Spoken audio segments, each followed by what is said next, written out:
হ্যাঁ, শ্যামলদা নমস্কার। আমি অনির্বাণ বলছিলাম। হ্যাঁ, বলুন বলুন। বলছি দাদা, আপনারা তো কর্মচারী আন্দোলনের নেতৃত্ব বহুদিন ধরে দিচ্ছেন। আপনাদের নেতৃত্বেই ডিএ আন্দোলন আজকে শুধু জয়ের আশাটা বাকি। রায় বেরোনোর সময় প্রায় হয়ে এলো। হ্যাঁ হ্যাঁ এখন হ্যাঁ।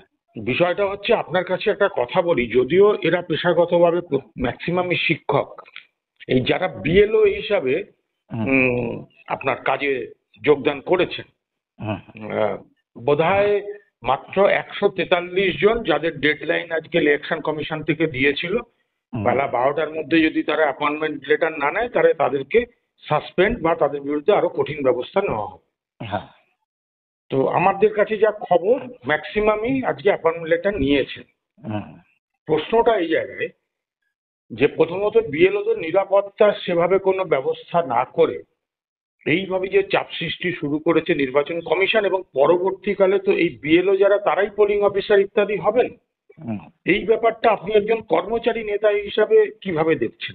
৮৩,৯৭৫ জন যে বিএলও, ইআরও এবং এইআরও হিসেবে নিযুক্ত হলেন, হুম। এরা কিন্তু যখন কাজ করতে যাবেন, হুম। এটা স্বাভাবিক প্রত্যাশা যে তারা কিন্তু গিয়ে কোনো রাজনৈতিক দলের হয়ে গান গাইবেন না। হুম। তারা যত সম্ভব নিরপেক্ষভাবেই কাজটা করার চেষ্টা করবেন। হুম। কিন্তু মুশকিল হচ্ছে, এদের কোনো নিরাপত্তা নেই। না। তৃণমূল বিজেপি দুই যুযুমান পক্ষ। হুম। তৃণমূল বলছে যে আমার কথা অনুসারে চলতে হবে, হুম। এবং মুখ্যমন্ত্রী নিজে একেবারে সাংবাদিক সম্মেলনে ঘোষণা করেছেন হুম। যে বিএলআররা, যারা বিএলও হচ্ছেন, তারা কিন্তু এই রাজ্য সরকারের চাকরি করবেন। হুম। নির্বাচন কমিশনের এখতিয়ারের সময়টা কতটুকু? হুম। কাজেই এই ভোটার তালিকা তৈরি শেষ হয়ে গেলে, নির্বাচন শেষ হয়ে গেলে তারা আবার রাজ্য সরকারের অধীনে আসবে। হুম। অর্থাৎ যেটা বলেননি তখন কিন্তু দেখে নেব, হুম। এইটা বলেননি, কিন্তু যখনই তিনি বলছেন তাদের রাজ্য সরকারের অধীনেই কাজ করতে হবে হুম। নির্বাচন হুঁশিয়ারি। কমিশন, তখনই এটা স্পষ্ট যে তিনি হুঁশিয়ারি দিচ্ছেন। হুম। এবং আপনি যদি আগের নির্বাচনগুলো দেখেন, আমি অন্যান্য রাজ্য কর্মীদের কথা বাদ দিচ্ছি, হুম। যে আইএএস এবং আইপিএস অফিসার সংখ্যায় তারা খুবই কম ছিলেন, হুম। তারা যখন স্বচ্ছ এবং সুষ্ঠুভাবে নির্বাচন পরিচালনার কাজ করেছেন, হুম। তারপরেই নির্বাচন শেষ হয়ে যাওয়ার পরে কিন্তু তাদেরকে হয় কম্পালসারি ওয়েটিংয়ে পাঠিয়ে দেওয়া হয়েছে, হুম। না হলে এমন জায়গায় পোস্টিং দেওয়া হয়েছে হুম। যেখানে হয় কোনো কাজ নেই, অথবা একেবারে মানে সেই কি বলবো, হ্যাঁ, মানে দণ্ডকারণ্য সমান সেই। জায়গায়। এবং সব থেকে উদ্বেগের বিষয় যেটা, হুম। যে আমাদের ডাব্লিউবিসিএস বা ওয়েস্ট বেঙ্গল সেক্রেটারিয়েট সার্ভিস, এই অফিসারদের বিরুদ্ধে, বা রাজ্য সরকারি কর্মচারী, শিক্ষক, শিক্ষাকর্মী ইত্যাদি ইত্যাদিদের বিরুদ্ধে হুম। রাজ্য সরকার ব্যবস্থা নিলে কেন্দ্র সরকারের কিছু করার নেই, হুম। কারণ এরা রাজ্য সরকারের অধীনে। হুম। কিন্তু আইএএস এবং আইপিএস অফিসাররা কিন্তু সরাসরি তারা কেন্দ্রীয় সরকারের কর্মীবর্গ এবং হুম। প্রশাসনিক সংস্কার বিভাগের অধীনে। হুম। তারা কিন্তু রাজ্য সরকারের অধীনে নয়, হুম। হুম। শুধু ডেপুটেশনে তারা রাজ্য সরকারের কাজ করছে। হুম। কাজেই তাদের যখন নির্বাচনে স্বচ্ছতা বজায় রাখার জন্য বা নিরপেক্ষতা বজায় রাখার জন্য এইরকম শাস্তিমূলক ব্যবস্থা বা প্রতিহিংসার সম্মুখীন হতে হয়, হুম। তখন কেন্দ্রীয় সরকার তো তাদের পাশে এসে দাঁড়াবে, ঠিক। কিন্তু সেটাও দেখা যায় না। হুম। এবার ভাবুন, আইএএস আইপিএস অফিসারদের যদি এই হাল হয়, হুম। এই ৮৩,৯৭৫ জন অবাগা, এরা তো ওই শিক্ষক শিক্ষাকর্মী, হুম। এদের কি অবস্থা বলুন? সেই। একদিকে বিজেপি চমকাচ্ছে যে তুমি যদি মানে একদম পরিষ্কার কথা, তুমি যদি আমার কথা শুনে না কাজ করো, হুম। তাহলে কিন্তু একদম নির্বাচন কমিশনকে দিয়ে আমি তোমার ১২টা বাজিয়ে দেবো। হুম। আবার ওদিকে তৃণমূল বলছে, তাদের নেত্রী বলছে তোমাদের রাজ্য সরকারের অধীনেই কাজ করতে হবে, নির্বাচন কমিশনার পদ দিন। হুম। মানে যেটা স্যান্ডউইচ বলছে না, অবস্থায়। যে নির্বাচন সমাপ্ত হওয়ার পরে তোমাদের দেখে নেব। হুম।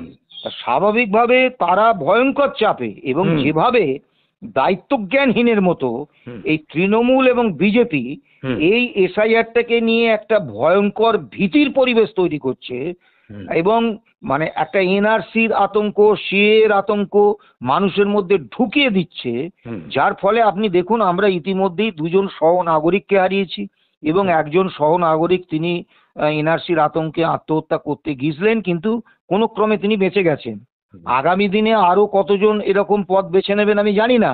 এখন এইটা তো আতঙ্কে তারা তো এই কাজ করেছেন, হুম। এবং এইটা তো এমনি এমনি তাদের আতঙ্ক হয়নি।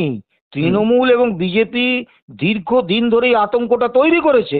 হুম এইরকম একটা আবহে যখন বিএলওরা বাড়ি বাড়ি যাবেন এই ভোটার তালিকা সংশোধন করতে, হুম তখন এই রাজনৈতিক দলগুলোর যে বিএলএ থাকবেন, এবং আবার তৃণমূল বলে দিয়েছে আমাদের বিএলএর সঙ্গে আবার কর্মীরা সব থাকবেন। হুম মানে স্বাভাবিক, এ একবার চমকাবে ও একবার চমকাবে, না মারলেই মারধর কিচ্ছু বাকি থাকবে না। হুম আর এই ৮৩,৯৭৫ জনকে তো ম্যান টু ম্যান নিরাপত্তা দেয়া, বা পুলিশি নিয়ন্ত্রণই বলুন বা কেন্দ্রীয় বাহিনীর নিরাপত্তাই বলুন, এটা তো দেওয়া সম্ভব নয়।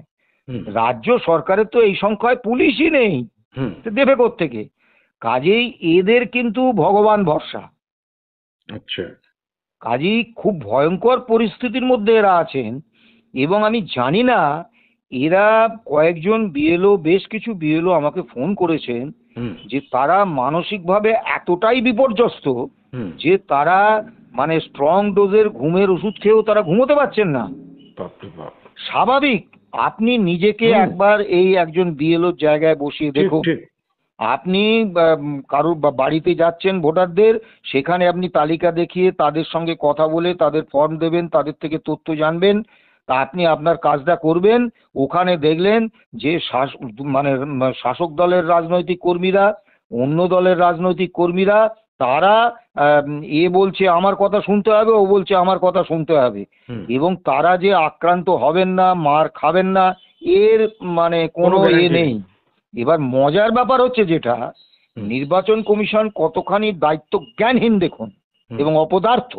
হুম তারা ১৪৩ জন বিএলও কাজে যোগ দেয়নি বলে, হুম কাজের এ নেয়নি, তারা যুদ্ধকালীন তৎপরতায় হুম ঘোষণা করে দিলেন যে তাদের সাসপেন্ড করা হবে। হুম এখন একজন অবসরপ্রাপ্ত রাজ্য আধিকারিক হিসেবে হুম আমি কথা বলতে পারি না যে আপনারা নির্বাচন কমিশনের নির্দেশ অমান্য করুন। হুম এটা আমরা করতে পারি না। হুম নির্বাচন কমিশনের নির্দেশ আমাদের মানতেই হবে। হুম কিন্তু তাদের প্রতি এই নির্বাচন কমিশন অত্যন্ত কড়া অবস্থান নিলেন, খুব ভালো কথা। হুম কিন্তু যে ১০ জন বিএলওকে হুম খড়গপুরে তৃণমূল কংগ্রেস তাদের রাজনৈতিক সভায় তুলে তাদের ঠিক কর্মী এবং আগত সমর্থকদের সঙ্গে পরিচয় করিয়ে দিলেন, একদম মানে ঠিক বলেছেন। বাংলা হচ্ছে এই বিএলওরা হচ্ছে আমার লোক, হুম হুম হুম কাজেই তোমাদের কোনো চিন্তা নেই। হুম হুম সেই বিএলওরা তো মানে শিক্ষক বা বহাল তবিয়তে শিক্ষাকর্মী, তারা নিশ্চিতভাবে জানতেন যে নির্বাচন কমিশনের দায়িত্বপ্রাপ্ত অফিসার যখন আমরা, তখন আমরা কোনো রাজনৈতিক দলের মঞ্চে উঠতে পারি না, হুম কোনো রাজনৈতিক দলের লোক হিসেবে নিজেদের পরিচয় দিতে পারি না, আমাদের নিরপেক্ষ অবস্থানটা বজায় রাখতে হবে। হুম এটা তারা জানতেন, ঠিক জেনেও তারা ওই তৃণমূলের মঞ্চে উঠেছেন। তা আমি বিনীতভাবে এই একে প্রশ্ন করব, সিইও জ্ঞানেশ কুমারকে, হুম যে আপনি তো ১৪৩ জনের জন্য সঙ্গে সঙ্গে সাসপেন্ডের হবে এই অর্ডার তো ইস্যু করে দিলেন, তাই হুম এই ১০ জনকে আপনি এখনো সাসপেন্ড করেননি কেন? ঠিক ২ নম্বর হচ্ছে যে এই ১০ জন বিএলওকে যে রাজনৈতিক নেতারা ওই রাজনৈতিক মঞ্চে তুলে পরিচয় করিয়ে দিয়েছিল হুম তাদের কর্মী সমর্থকদের সঙ্গে, হুম তাদেরকে কেন আপনি গ্রেপ্তার করার নির্দেশ দিচ্ছেন না?